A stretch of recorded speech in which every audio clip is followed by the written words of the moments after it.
జై శ్రీమన్నారాయణ, జై గోవింద. శ్రీమన్నారాయణీయంలోని 6వ దశకం గజేంద్ర మోక్షము. పూర్వకాలమున పాండ్యదేశమును ఇంద్రద్యుమ్నుడను రాజు పాలించుచూ ఉండెను. అతడు శ్రీహరికి గొప్ప భక్తుడు.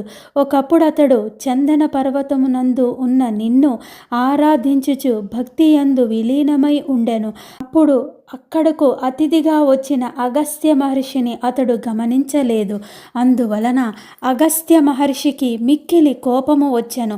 ఇంద్రద్యుమ్న మహారాజుతో, నీవు నన్ను అవమానించినందువలన జడమతి అయిన ఏనుగు రూపమును పొందుము అని శపించి వెళ్ళిపోయెను.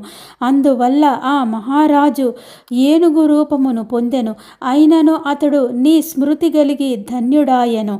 ఆ గజేంద్రుడు క్షీర సముద్రము యొక్క మధ్యనున్న త్రికూట పర్వతముపై ఆడ ఏనుగులతో కలిసి విహరించుచూ ఉండెను.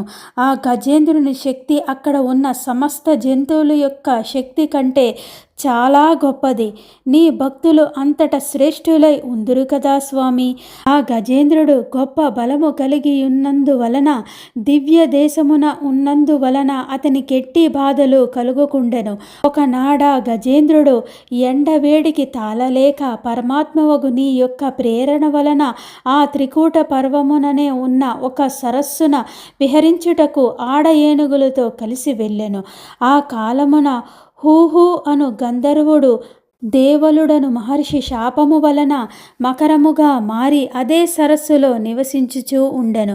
విహారార్థము ఆ సరస్సులోకి దిగిన గజేంద్రుని పాదమును మొసలి గట్టిగా పట్టుకొనెను.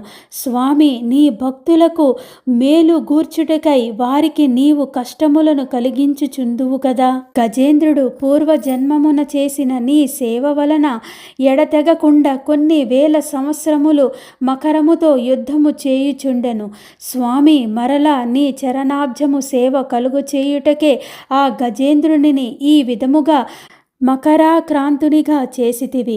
పరమాత్మ ఆర్తికి లోనైన ఆ గజేంద్రునకు పూర్వజన్మ జ్ఞాపకము, భక్తి తిరిగి కలిగినవి. అందువలన తొండము చేత తామర పువ్వులను నీకు సమర్పించుచు పరమాత్మవగు నిన్ను ఆరాధింపసాగెను.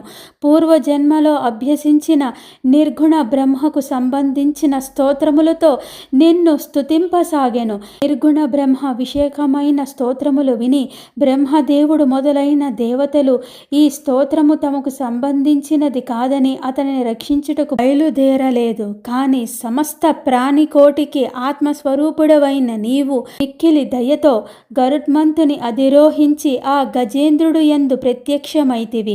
పరమాత్మ, నీవు నీ చక్రముచే ముసలిని చంపివేసితివి. ఆ గజేంద్రుడిని ఉద్ధరించితివి. నీ అమృత హస్తముతో నిమిరితివి. అప్పుడు మొసలి రూపమునున్న హూహు గంధర్వునకు శాప విముక్తి కలిగినది. గజేంద్రుడుకు సస్వరూపము ముక్తి పొంది తేజరిల్లెను. ఉషకాలమున లేచి నిన్ను నన్ను స్మరించుచు ఈ గజేంద్ర మోక్షము వృత్తాంతమును గానము చేసిన భక్తునకు మిగుల శ్రేయస్సు కలుగును అని ఆ గజేంద్రునితో పలికి నీవు అతనితో సహా వైకుంఠమునకు వెళ్ళితివి. పవనపురాధీశ మహావిష్ణు, నన్ను కాపాడుము స్వామి. ఎవరైతే ఈ గజేంద్ర మోక్షమును వింటారో వారికి సంపూర్ణంగా ఆ శ్రీమన్నారాయణుడి అనుగ్రహం సంపూర్ణంగా లభిస్తుంది. హరే కృష్ణ కృష్ణ కృష్ణ హరే హరే, హరే రామ రామ రామ హరే హరే. జై శ్రీకృష్ణ, జై గురువాయూరప్పన్, జై శ్రీమన్నారాయణ. శ్రీమన్నారాయణీయంలోని గజేంద్ర మోక్షము అను 26వ దశకం సమాప్తం. జై శ్రీకృష్ణ, జై గోవింద, జై శ్రీరామ్.